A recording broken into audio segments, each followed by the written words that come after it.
Hello guys, and welcome back to this episode. Today we are going to talk about what is wrong with gay sex. Alright, let's start immediately with this episode. First, don't forget to subscribe to this channel, like the video, comment below, let me know all your thoughts of what we're going to discuss. With that being said, let's go. This will be a conversation between God and Jarvis on gay sex. Specifically, we are going to analyze some points, some philosophical points about good and evil, and some philosophical points about homosexuality. And basically, we're going to start with this conversation. So, one of the first reasons why Jarvis says to God that homosexuals might end up in hell is because homosexuality is considered unnatural. At this point, though, Jarvis tries to specify what is innaturality here, what is not, what is the concept of not being natural. And he says, like animals mate between male and female, right? Like animals couple between male and female, so should men and women. But God responds, Jarvis, what the heck are you saying? There is a survey that is an American survey, an American modern survey study that proves that rams also prefer other rams 80% of the times over sheep. And therefore, with what you're saying there is wrong, right? With this source of evidence, we can prove that you're actually wrong. In other words, statistics does not make a person moral or immoral in any way. We have to think that immorality is very different from and something being unnatural. In other words, the non-commonality of something, the rarity of something, does not make something immoral. For instance, let's think about people that are redhead, that are or they have red hair, right? Those people are rare, or certainly more rare from other with different types of color, different types of hair, if you like. But that doesn't make anybody more moral than anybody else. It does not make me, who I have like black hair, more moral. Still, Jarvis is pretty much conflicted. He wonders how homosexuality can be natural. Even if we assume its naturality, its naturalness, there's something that doesn't quite square for Jarvis. But God says you could think in these terms, but you also have to consider something else here. Meaning that there are other unnatural things like aggression, like avarice or greediness. There are common, but this does not make them moral. As John Stuart Mill said, conformity to nature has nothing to do with something being bad or good. It's a completely different thing. So unnaturality has nothing to do with being good or being evil. God continues by saying that if we think about the virtue, if you think about some virtues, for instance, that of being compassionate, that is unnatural in the sense that it is uncommon in an individualistic society, right? Likewise, benevolence is not very common as well in a competitive society. Yet there are still virtues, there are still very positive things, very positive attributes that somebody can have and should have. But Jarvis is not very convinced about this argument. He still believes that there's something very unnatural in homosexuality, right? And that something might have something to do with reproductive organs. At the core of this idea, there is the belief that if we do have reproductive organs, then they are supposed to work and they're supposed to actually allow reproduction, and that is what we are meant to do with those organs. And this is somewhat true. Yes, we do have reproductive organs so that we can guarantee the survival and existence and persistence sometimes of our own species. The fact that something does exist and allows us to afford certain things, for instance, the fact that reproductive organs do exist and allow us to procreate and to continue the species, does not mean and does not entail by any chance that when we do not use the primary purpose for that thing, then we are being immoral or that we are acting immorally. For instance, if we do pick this as an example, then many other things should be condemned as immoral as well. For instance, sex among heterosexual that is done for pleasure, for the pure purpose of pleasure, should be condemned. If we think like that, contraceptive should be condemned. If we think like that, then a golf course that is used as a garden to grow tomatoes should be considered immoral and condemned as such. So, too many things, and this is an argument that is not very able to stick. Then Jarvis tries one more time. He tries to say that homosexuality can be conceived as dirty. But Jarvis himself is a gardener, and there is nothing that is more dirtier than dirt, than earth, than soil.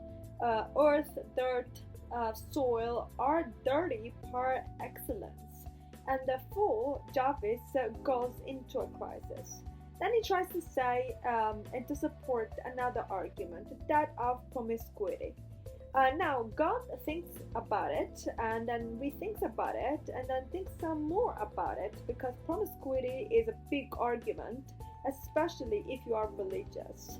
But then he says, well, there is only one reason why there could be more promiscuity in homosexual relationships, and that is the fact that even hormone-wise, women tend more in general to care about the relationships and to actually have a proper relationship rather than a fleeting casual relationship. Now, when God says this, he restricts the argument to purely to a question of hormones and to a question of attitudes. Attitudes cannot be generalized as much as hormones, right? We do know that women are more attentive and more willing to build a proper relationship. Men may consider relationships as they are, and therefore they have a more, or they might have a more superficial look on relationships. And that might be the only good reason why there is more promiscuity, if we intend by that just changing partners more frequently. However, there's a whole emancipation of women, and there's a whole movement of liberalization that has somewhat freed women from conceiving relationships exclusively as serious and exclusively for marriage purposes.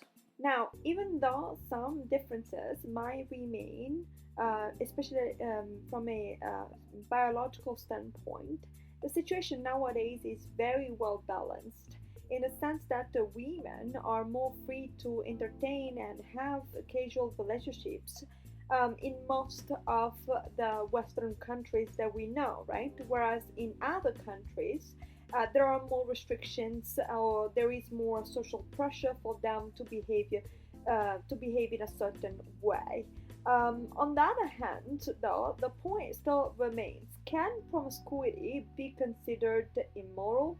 At this point, Jarvis mentions Kant. If you remember Immanuel Kant in our previous video, Kant was a supporter that no one can be used as a means. That people cannot use other people, and when we say cannot, really we mean shouldn't use other people for their qualities or for what they represent in terms of possibilities and opportunities, but they should consider people as end in themselves. But then God responds by pulling out Quentin's argument. And God says, mentioning Quentin, that if I go to a country club or a tennis club and every day I go and train and I change partners so that I can improve my movements, I can improve my skills, I can become a better tennis player, then I am kind of using others to improve myself, to better myself. But does that make me immoral?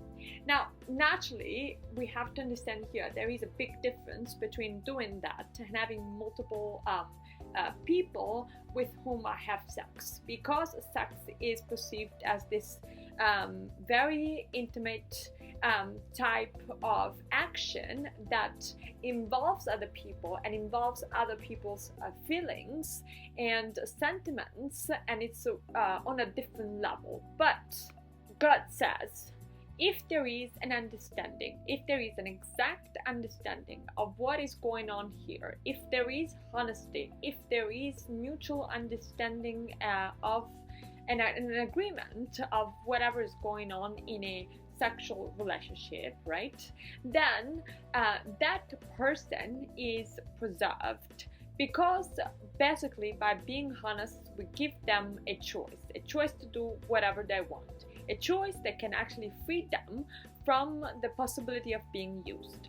In other words, if I don't like to be the partner of somebody who constantly changes partner because I feel like that diminishes my importance and diminishes my dignity, the moment I know that my partner is playing with other partners, then I'm also free to choose not to have him or her as my partner, and therefore to go ahead and look for somebody that can give me some more stability, for instance. And that will be good as an argument for a tennis partner, and most of all for a life partner, whoever that person is, meaning male or female. But then the point is then that promiscuity then is not immoral as such, but promiscuity is a missing opportunity. It makes trivial relationships, right? This is the point, that it makes relationships trivial, and that is because we're missing something on this, right? We prefer a not lasting or not lasting very long superficial type of pleasure to a pleasure that is more lasting, that is more consistent, that is more solid, right? And so this is a missing opportunity in terms of personal growth, in terms of social growth, in terms of happiness, because inevitably in those kind of situations one ends up being more hurt than the other person, and so it is a missing opportunity. It's not immoral per se, but it's just like we are missing on our happiness, and we're wasting some time on people that do not, in common terms if you like, deserve us. Let's though go back to the conversation that Jarvis was having with God. There is still something that Jarvis can't really explain and totally make out, but it's still there, that concerns him in relation to a world made of homosexual individuals, right? For instance, that the concept of family would be severely damaged, and the whole conception and foundation of society would be affected by having a world of homosexual, to which God, though, responds that the same would happen also if the world was a world of priests. In the end, Jarvis has no real argument, only a sense of disgust, only a sense of revulsion that is not rational, that is just like an emotional reaction to to considering homosexuals as natural. Therefore, God brings in Dworkin. Dworkin explains how this works, meaning, when you have a negative feeling towards something, but you can't really argument for a rational objection, a rational argument that can support your theory, then your emotional reaction is only an emotional reaction, and that goes back to the realm of phobias and obsessions, and as such must be cured. Only if something is rational can be propelled as a proper argument against something. Therefore, here, Dworkin explains to Jarvis how we have at all times to separate between moral positions, between what is moral and what is immoral, and we have to separate that completely and far off from what it is an emotional reaction, and so some sort of like emotional response to certain situations that we might not like. We can add to Dworkin's argument that this is an approach, right? An approach that is mostly dictated by fear, by ignorance, by a certain understanding of the world that can be more or less maintained, because it's very hard to shift not just mentality but also position on this, especially when the position is restricted to an emotional sort of reaction. So it can be maintained but should be cured through exposure, right? It seems here that exposure is absolutely fundamental for us to be able to understand better the world and be less judgmental towards things we don't really know or experience firsthand. But with that being said, at this point of the conversation, Jarvis is in the room with God and sees diabolical creatures entering the room. So he asks God, what is going on? What is happening? Why those devils are entering the room? And at this point, God laughs and says, "Oh, Jarvis, you did believe that I was this merciful God, this liberal God who forgives everything and everybody. But as you said, as I am described in the Old Testament, I'm actually the God who punishes it all, who punishes all the transgressions. Transgressions like eating lobsters are actually punished by sending people to hell."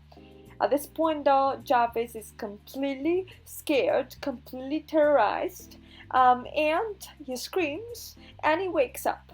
So Jarvis understands that he's actually dreaming, that was a dream, that wasn't reality, that whole conversation happened in one of his dreams. A dream very scary that left him full of sweat in bed, but nothing more than a dream. And that gave Jarvis the occasion, not only in his dream to talk to God, but also to get some clarification about what is moral, what is immoral.